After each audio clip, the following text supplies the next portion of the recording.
డేడ్లస్ మరియు ఇకరస్. ఒకప్పుడు మినోస్ అనే ఒక రాజు నివసించేవాడు. అతను క్రీట్ రాజ్యానికి మహారాజు. అతను చాలా క్రూరమైన దుర్మార్గుడు. ఒకరోజు అతను శిల్పాలు చెక్కడంలో ప్రసిద్ధమైన డేడలస్ అనే వ్యక్తికి ఒక సందేశాన్ని పంపాడు. అతను లేఖలో ఇలా రాశాడు: నా ఐలాండ్కి మీరు మీ కొడుకుతో రండి, మీకోసం ఒక పనినివ్వబోతున్నాను. డేడలస్ ఆసక్తిగా ఉన్నాడు. అతను మరియు అతని కుమారుడు ఇకరస్ క్రేట్కి ప్రయాణించారు. అక్కడ రాజు తన భారీ రాజభవనంలో నోస్ వద్ద స్వాగతం పలికారు. డేడలస్ మరియు ఇకరస్ విందులో తిని మంచిగా విశ్రాంతి తీసుకున్న తరువాత రాజు వారిని పిలిచి ఇలా అన్నాడు: నా రాజభవనంలో ఉన్న సెల్లార్లో మీరు ఒక రహస్య మేజ్ ని నిర్మించాలని నేను కోరుకుంటున్నాను. మీరు దాని గురించి ఎవ్వరికీ చెప్పకూడదు. ఇందులో ఎన్నో సొరంగాలుండాలి. దానిలోకి ఎవ్వరు వెళ్ళినా బయటికి మాత్రం అస్సలు రాకూడదు. నేను దానిని లాబ్రింత్ అని పిలుస్తాను. రాజు ఆజ్ఞాపించినట్లు తను మరియు అతని కొడుకు పనికి సిద్ధమయ్యారు. చివరకు లాబ్రింత్ పూర్తయినప్పుడు రాజు ఆ రహస్య మేజ్ యొక్క ప్రయోజనాన్ని డేడ్లస్ కు చెప్పాడు. ఇది మినోస్లో ఒక భయంకరమైన మినోటార్ రాక్షసుడిని ఉంచగల జైలు. అతను ఎద్దు యొక్క తల మరియు ఒక మనిషి యొక్క శరీరాన్ని కలిగి ఉన్నాడు. ఇప్పుడు క్రీట్ ద్వీపంలోని ప్రజలు మినోటార్ అంటే బాగా భయపడిపోయేవారు. ఆ రాక్షసుడికి మానవ మాంసం అంటే ఎంతో ఇష్టం. ఆ రాక్షసుడిని చంపమని జనాలు రాజు మినోస్ని వేడుకున్నారు. కానీ దీనికి వ్యతిరేకంగా నిర్ణయం తీసుకున్నాడు మహారాజు. దానికి బదులుగా అతను మినోటార్ను జైల్లో పెట్టడానికి ఒక ప్రణాళికను నిర్మించాడు. ఆపై రాజు యొక్క సూచనలను అనుసరించి అతను మినోటార్ను లాబ్రింత్లో బంధించి అతని కోసం తాజా మాంసాన్ని ఉంచాడు.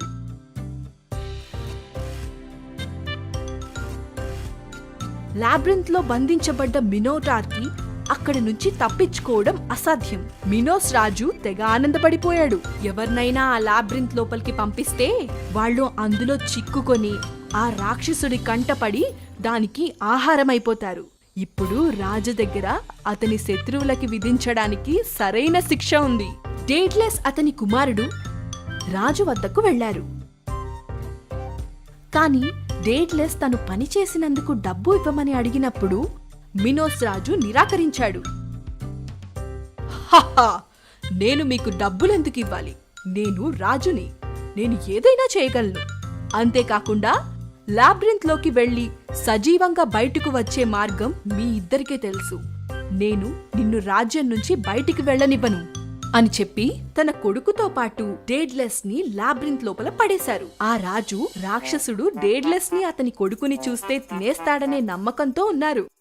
డేడ్లెసే లాబ్రింత్ ని నిర్మించాడు కాబట్టి అతనికి అందులో నుంచి బయటికి ఎలా రావాలో బాగా తెలుసు. వాళ్ళు అక్కడి నుంచి తప్పించుకున్నారు. లాబ్రింత్ నుంచి బయటకు వచ్చాక వాళ్ళు సురక్షితంగా ద్వీపం ఒడ్డుకి చేరుకున్నారు. తరువాత ఏం చెయ్యాలో అన్న దానిపై ఆలోచించారు. ఆ సముద్రం చుట్టూ ఉన్న చెట్లు పొదలు ప్రస్తుతానికి రక్షిస్తాయి. ఎవ్వరికీ కనపడకుండా వాళ్ళు కొన్ని సంవత్సరాలు లేదా కొన్ని నెలలైనా ఉండగలరు. కానీ అలాంటి జీవితాన్ని ఎవరు కోరుకోవాలనుకుంటారు? వాళ్ళు ఆ ఐలాండ్ నుండి బయటపడటానికి ఒక మార్గాన్ని వెతుక్కోవాలి. వాళ్ళు అంతసేపు ఈదలేరు కూడా. డేడ్లెస్ ఆకాశం వైపు చూస్తూ ఉన్నప్పుడు అక్కడ సీగల్స్ ఎగురుతూ కనిపిస్తాయి. అతను పక్షిలాగా స్వేచ్ఛగా ఉంటే, అతను మరియు అతని కొడుకు ఎగరగలిగితే, అప్పుడు అతనికి ఒక తెలివైన ఆలోచన వచ్చింది. అతను ఒక జత రెక్కలను తయారు చేద్దామనుకున్నాడు. దీనికి కొంత సమయం, కొన్ని రోజులు, కొన్ని వారాలు కూడా పట్టొచ్చు. బీచ్ చుట్టూ చెల్లా చెదురుగా సీగల్స్ ఈకలున్నాయి. డేడ్లెస్ తన కొడుకుకు తనకు వీలైనన్ని ఈకల్ని సేకరించమన్నాడు. అతను రెక్కలను నిర్మించడానికి జాగ్రత్తగా పనిచేశాడు. పక్షులు ఎలా ఎగురుతున్నాయో పరిశీలించాడు. చివరికి వారు లాబ్రింత్ నుంచి తప్పించుకున్న 6 వారాల తరువాత రెక్కలు సిద్ధమయ్యాయి. ఈ రెక్కలతో నువ్వు పక్షిలా ఎగరగలవు, కానీ చాలా జాగ్రత్తగా ఉండు. నువ్వు సూర్యుడికి దగ్గరగా ఉండేలా ఎగరవద్దు. నువ్వలా చేస్తే రెక్కలకు వేసిన మైనము కరిగిపోతుంది. ఇకరస్ తండ్రి మాటలకు అంగీకరించి ఒకరికొకరు రెక్కలు బిగించడంలో సహాయం చేసుకున్నారు. డేడ్లెస్ సముద్రం వైపు ముందుకు పరిగెత్తాడు. అతను తన చేతుల్ని పైకి కిందకి ఆడించాడు. వుష్ అంటూ గాలిలో పైకెగిరాడు. ఇకరస్ కూడా అతని తండ్రి చేసినట్టే ఎగిరాడు. అతను ఆకాశంలో ఎగురుతున్నాడు. దానిని అతను నమ్మలేకపోయాడు. అతను ఎంతో ఉత్సాహం చెందాడు. అతనికి తన శరీరం ఒక్కసారిగా బరువు అనిపించలేదు. గాలి అతని చెవులకి వ్యతిరేకంగా ఈలలు వేసింది. అతను ఒక పక్షిలా భావించాడు. ఇది చాలా అద్భుతంగా ఉంది నాన్న, మనం నిజంగానే ఎగురుతున్నాము. హఠాత్తుగా ఇకరస్కి వాళ్ళ నాన్న కనిపించలేదు. అతను ఎంత పైకి ఎగిరాడంటే తన తండ్రి ఒక చిన్న బిందువులా మారేంత పైకి ఎగిరాడు.